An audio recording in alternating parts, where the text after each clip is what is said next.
তুমি এটা কি গেল ব্ল্যাক পেপার একদম কালো মরিচের গুঁড়ো, লবণ চলে গেল, সব কিছু চলে যাচ্ছে।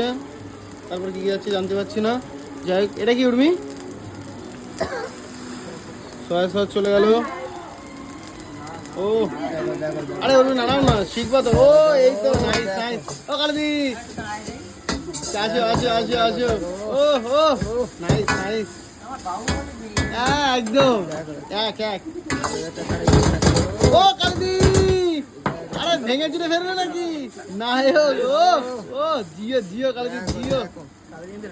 ও কালদি, আজকে যাই হোক তোমাদের চাউমিন খেয়ে যেন একদম ফিদা হয়ে যেতে পারি। যার গাড়িতে নাড়িয়ে দিল একদম, এটা কিন্তু একটা ইউনিক, তাই না ভাই? আমরা দেখেছি অনেক অনেক শেফ এমনভাবে মানে চাউমিন ছুড়ে ছুড়ে মারছে, ছুড়ে ছুড়ে মানে আবার সেই কড়াইতে আনছে, জোরে জোরে বলছে। ও ওখানে দি চাউমিনের দাম কত সেটা যদি বলে দাও। 40 টাকা। আচ্ছা যাই হোক, ওখানে কি কি চাও পাওয়া যাচ্ছে? এগ চাও আর চিকেন চাও পাওয়া যাচ্ছে, তাই তো? আরও কিন্তু অনেক কিছু, ললিপপ, চিকেন সাইডে সব কিছু কিন্তু, ফিঙ্গার টিঙ্গার পকোড়া সব কিছু পাওয়া যাচ্ছে। এভরিথিং চলে আসতে পারো কালিদির দোকানে। আর এসে কিন্তু ট্রাই করতে পারো নতুন ডিশ কালিদির দোকানে। বেশি বেশি নিতে হবে না, অসুবিধা হলে যা করে দিয়েছে এটাই অনেক। ঠিক আছে চলো ভাই।